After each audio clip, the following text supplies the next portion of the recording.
এই বিমান দুর্ঘটনা নিয়ে কৌশানী ব্যানার্জি কি বলেছেন আমরা শুনবো।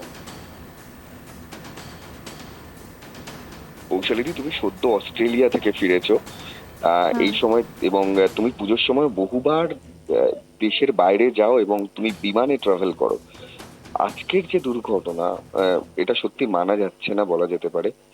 এই বিষয়টাকে তুমি কিভাবে দেখছো? আমার তো ভয় লাগছে এবার, মানে পজিটিভিটি সারাক্ষণ তো দেখাই যাচ্ছে না। এই যে অবস্থা দেখছি, বাড়ি থেকে বেরোবো ফিরে আসবো কিনা সন্দেহ, এরকম একটা ব্যাপার।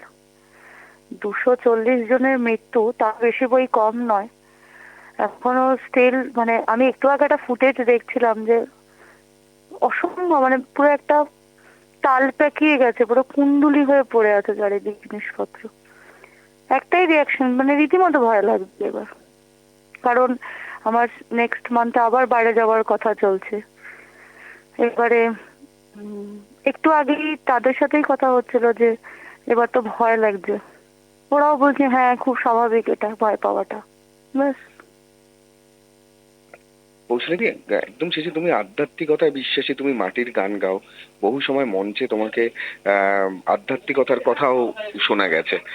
একটু যদি, আমি বলবো যে সবসময় বলা হয় মৃত্যু আর সময় কখনো কখন কার কোন দিকে ঘুরে যাবে কেউ জানে না, তুমিও কি এই বিষয়টা সেইভাবেই দেখছো? হ্যাঁ বিশ্বাস করি, এটা তো ফ্রয়েডের একটা কথা, বিখ্যাত সাইকোলজিস্ট কাম রাইটার জেমস ফ্রয়েডের কথা। এটা বিখ্যাত ফ্রয়েড, যে লাইফ ইজ অ্যান অ্যাক্সিডেন্ট, জীবনটাই একটা দুর্ঘটনা, কিন্তু মৃত্যুটা হচ্ছে চিরন্তন সত্য। এবার সেই ফ্রয়েড থেকেই রবীন্দ্রনাথ ঠাকুরের ভাষায় বলতে হয় যে সত্যটা লও সহজে। ঠিক যেমনটা আমরা শুনলাম, সঙ্গীত শিল্পী কৌশালী ব্যানার্জি তিনি কিরকম রিয়াকশন দিল, অর্থাৎ তিনি কিরকম প্রতিক্রিয়া দিল এই বিমান দুর্ঘটনা নিয়ে। তারও কিন্তু সামনে বিমান সফর রয়েছে, এবং তার আগে কিন্তু অবশ্যই শুধুমাত্র তিনি নয়, যে বা যার এই আগামী দিনে কোথাও যাওয়ার রয়েছে, অবশ্যই বিমানে করে তারা কিন্তু অনেকটাই আতঙ্কিত হয়ে